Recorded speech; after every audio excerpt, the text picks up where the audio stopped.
So ibig sabihin lang, pwede na pala natin lagyan ng expiration time kung kailan mawawala yung... So mga ka-Mindtech, i-update ko lang kayo regarding sa latest update dito sa ating Messenger ngayong 2025 na baka hindi nyo pa alam or hindi nyo pa napapansin or nasusubukan. So make sure lang na panoorin nyo yung video nga matapos para malaman nyo yung mga bagong settings na yun at kung ano nga ba yung purpose nito.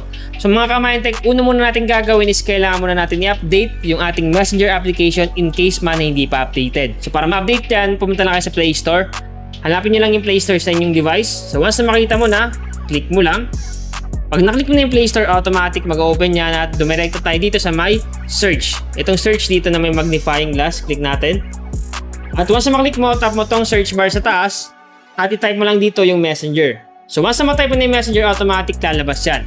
Once na may makita kayong update, katulad dito, nakalagay update, i-click nyo lang. Para in case man na may mga bagong updates, may mga bagong feature, may mga bagong settings, automatic magkakaroon ang inyong Messenger application sa inyong device. So i-update ko lang sa akin, click update, at patapusin nyo. Once na tapos ka na mag-update ang inyong Messenger application sa inyong device, ang susunod natin gagawin is i-open na natin yung mismong Messenger application. Hanapin natin yung Messenger sa ating device. So once na makita na natin yung Messenger, click lang natin. Click. Then automatic, mare-redirect tayo sa ating Messenger account. Ngayon nga ba yung sinasabi ko sa inyong bagong update na naman dito sa Messenger na napansin ko. So dito sa notes, click natin tong post a note. Click natin yan. Pag naklik mo yung post a note, automatic may lalabas dyan. Sa unang click mo ng post a note, automatic lalabas yung mga bagong settings ng notes. Okay, so eto yon. So automatic, once na maklik mo yung post a note dyan, may lalabas na mga new updates. Katulad dito, nakalagay dyan, choose when your notes disappear. Now you can set an expiration time for your note in settings. So yan yung unang update. So ibig sabihin lang, pwede na pala natin lagyan ng expiration time kung kailan mawawala yung notes na nilagay natin dito sa Messenger. So yun yung unang update. So pangalawang update is ito, share your notes with everyone. Sabi dito, public notes are visible to anyone on Facebook and Messenger. Then ito pa yung isang update nila, yung GIF or GIF notes for any mood. Express yourself without words by sharing a GIF note. So yung mga bagong updates na to is, alam ko meron nang nauna na nagkaroon ng ganito. Kaya para sa mga meron na nito, huwag niyo na panoorin yung video. Pero kung hindi nyo pa alam yung mga ganitong updates sa my notes sa Messenger, is panoorin nyo hanggang matapos para malaman nyo kung paano mag-setup. So ngayon, balik na tayo dun sa my Messenger, sa my post a note. So ngayon mga ka-Mindtech, ipapakita ko sa inyo yung unang sinabi kong update, yung pwede na natin palitan or lagyan ng expiration time yung pag-post natin ng mga notes dito sa Messenger. So para magawa yun, click mo lang yung change dito. May nakalagay dyan na friends can see your note on Messenger and Facebook for 24 hours. So yan talaga yung standard na expiration time ng notes dito sa Messenger. Pero ngayon, yung bagong update is pwede mo na palitan yung expiration time. So paano nga ba yun gawin? So i-click lang natin itong change dito. Click change. Nakalagay dito, show note for. So ayan yung 24 hours yung default na expiration time. At pwede na pala natin gawing 12 hours lang, 6 hours or 3 hours. So bagay na bagay ito sa mga mahilig magpalit ng notes sa kanilang Messenger. Kasi nga, once na nakapag-post na sila ng notes at may mga bagong notes ulit sila na gustong ilagay, automatic pwede mo na pala palitan yung expiration time.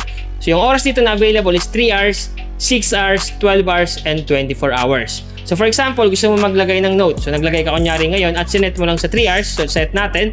Pag naset mo sa 3 hours, automatic after 3 hours is expiration time na or expired na yung mismong notes na nilagay mo. So pwede ka na ulit maglagay ng bagong notes. So ganun ka bangis at kaangas. Dumako naman tayo sa pangalawang updates nila. So yung nakalagay dito, note settings, then who can see your note. So dito naman sa who can see your note, pwede mo i-set up sa public para lahat is makakakita ng notes mo. Then dito naman sa my friends and connections, automatic makikita niya yung inyong notes. At dito naman sa friends mo lang talaga yung makakakita ng mga notes mo. At dito naman sa custom, so dito sa custom pag click mo yan, pwede ka dito mag-customize. So pwede ka lang dito pumili ng mga friends mo na gusto mo lang makakita ng notes mo kasi nga meron ditong choose who can see your note. So pipili ka lang dito kung sinong friends yung gusto mo. Ibig sabihin lang lahat ng mga nilalagay mo na notes sa Messenger is pwede mo na pala piliin kung sino yung mga viewers ng mga notes mo. Kung public man yan, kung lahat makakakita, friends mo man or hindi friends, makakakita nyan.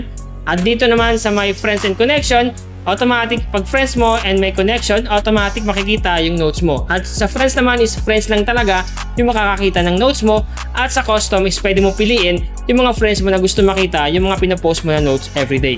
At yung isa pang update is yung GIF. So yung iba is talagang nauna na nagkaroon ng mga GIF na note na pwede ka na maglagay nun kahit hindi ka mag-type ng word. So pipili ka lang ng GIF automatic pwede mo na i-post dito sa notes. Para makita yung GIF dito, i-click mo lang tong GIF sa baba ng profile picture natin, click mo lang. So automatic pwede ka na dito maglagay ng mga GIF na pwede mo i-post sa notes mo na hindi ka na magta-type ng words.